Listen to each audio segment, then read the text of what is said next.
Welcome to Between Bites Piecemeal episode. Piecemeal is a podcast hosted by the Emily Program, and Between Bites are short episodes addressing topics you want to know more about. Piecemeal covers topics related to eating disorders, body image, and how society may influence our thinking. Please use your discretion when listening and reach out for support as needed. I'm your host, Jillian Lampert, and for Between Bites, you get just me. So, welcome to this brief little conversation. Today's topic is all about an eating disorder called ARFID. It stands for Avoidant Restrictive Food Intake Disorder, and it's often described as extreme picky eating. What is it really all about? Today, we're going to talk through it. So, what is ARFID? ARFID is defined by a pattern of eating that is limited and associated with really important medical and psychological consequences. So, typically, ARFID impacts somebody's eating by leading them to eat a limited volume or a limited variety of food.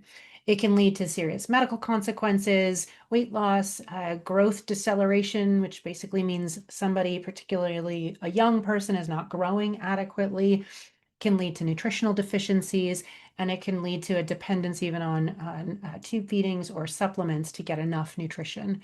Also, really importantly, it can lead to significant psychosocial impairment, which means that somebody's day-to-day living is impacted, particularly their interactions with other people and social situations. So if a person can't eat in social situations or eat outside of these very narrow parameters, that can result in social stigma, in anxiety, in isolation, in addition to the potential medical consequences. So somebody with ARFID, or maybe their parent, we see some common things for folks that are struggling with ARFID. We see sometimes difficulty approaching certain foods, a real limitation in the numbers of foods that somebody will eat. That's that lack of variety. We see folks avoiding certain colors or textures of food. Perhaps they're eating only very small portions. They might not have an appetite. They may be afraid to eat. There's sort of this fear with eating, especially if it's been after a frightening episode, like choking on something or vomiting after eating something. And sometimes folks are uncomfortable eating in public or with other people in other social situations, particularly when the social situation is such that they can't get the food that they're comfortable with. And so it feels very concerning to them. ARFID has sort of three different ways that it can present. And interestingly, some folks can have more than one, so it can be a mix of all three. But there are three kind of ways it presents. There's a restrictive way, an aversive way, and an avoidant way. So let me walk you through what that means. So restrictive would be like sometimes people are just not hungry. They're not interested in food. Their sort of internal cues for hunger and go seek some food are just pretty quiet. And so they're not really that interested in food, particularly if they're involved in something else. If they're focused on something else, they're just not that interested in food. And they sort of sometimes, forget to eat, quote unquote, or forget that they need to eat. We see this sometimes with folks that also have ADHD, where they just are not as interested in food, and food is not at top of the list of interesting things to focus on. And so time goes on without them having adequate nourishment. The aversive kind of type is really a fear type of ARFID. It's being fearful of food or eating because of an experience with choking or vomiting, which makes some sense, right? If you had a really, really fearful, traumatic episode with eating something, you're probably unlikely to want to eat that thing again. And it also very likely might extend to other things, other foods, just to have that fear of eating because you're afraid of choking again or you're afraid of vomiting again. And then the avoidant version is really, kind of has a hallmark of disgust, which is one of our emotions that sort of lives in our amygdala that tries to keep us safe from approaching things that are disgusting or that are difficult or that will be repulsive. And so in the avoidant version, sometimes disgust is very heightened for people. So there's disgust with eating certain things. There can also be a sensory sensitivity to different aspects of food, like taste or texture or smell or temperature or flavor.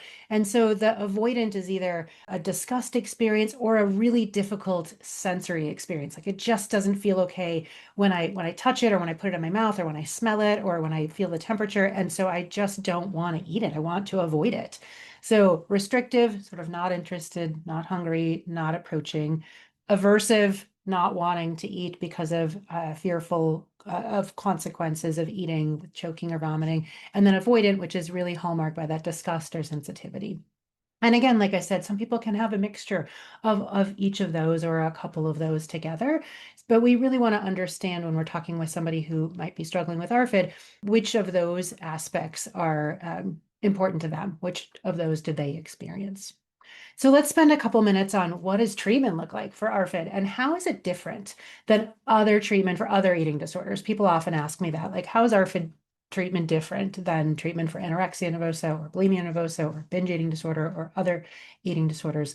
And treatment looks similar in a lot of ways, in some of the same ways we care for people with other eating disorders.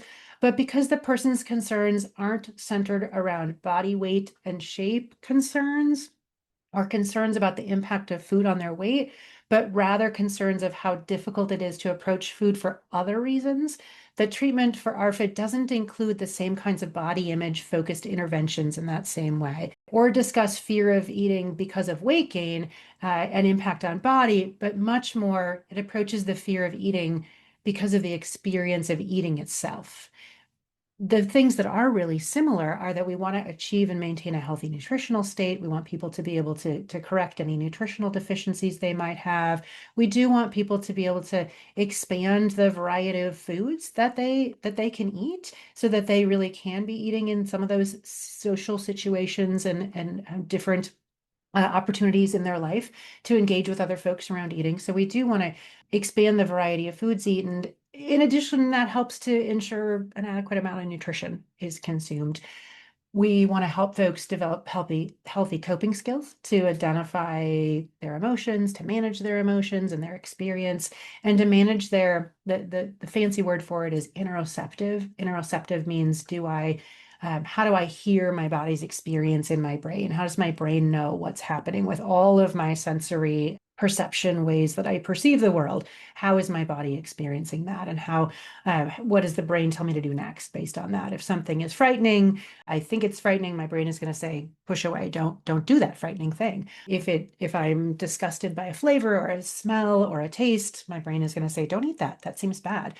And so we're really helping people to manage their interoceptive awareness and experience of helping sort of calm perhaps an overly heightened sense of some of these experiences. And we also want to make sure that people have increased comfort in social situations. So whether it's a child with ARFID who is, 3, 4, 5, 6, 7, 8, 9, 10 years old, who is really kind of unable to like go to the birthday parties with other friends or start to go to sleepovers when they're old enough or eat with other people.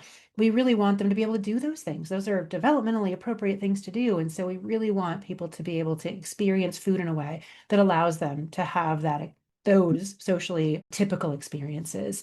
And then the other cohort of folks we see struggling with ARFID often is folks who are maybe 18, 19, 20, 21, 22, that sort of young adult period of life, because the way that ARFID is impacting their life is similar to the younger kids, but, different than those experiences that young kids are having. But they share some of the same qualities. Like if somebody's going to college, they want to be able to eat in a residence hall setting. They want to be able to eat with their friends. They want to be able to go out and be in those social situations that are really such an integral part of college, without having to have fear of eating hold them back and end up resulting in that isolation. And particularly in those situations that are a lot about transition and a new way of living and being in the world when you go to college or when you move out of a family home, to really be able to have comfort in those new situations. So lots of times we'll see folks coming in with younger kids or with young adults when there's a transition or an age transition, that means that things will be different around food. Important question. Can people get better from ARFID? Yes, absolutely. With adequate treatment, people can expand their food intake. They can decrease their discomfort with eating. They can decrease their fear with eating. They can have solid strategies to approach new foods and new eating situations. They can manage their experience with eating and their emotions around eating. And that allows them to have an improved nutritional status and improved social experiences. So we definitely know that people can recover from ARFID and get a lot of strategies to make, even if they have some ongoing continued sensitivities and experiences with food, just because of the way their brain is wired, that's okay. Having some really solid tools on how to deal with that is really, really helpful. So I always tell people, just like every other eating disorder, don't wait. Help is out there, help is available.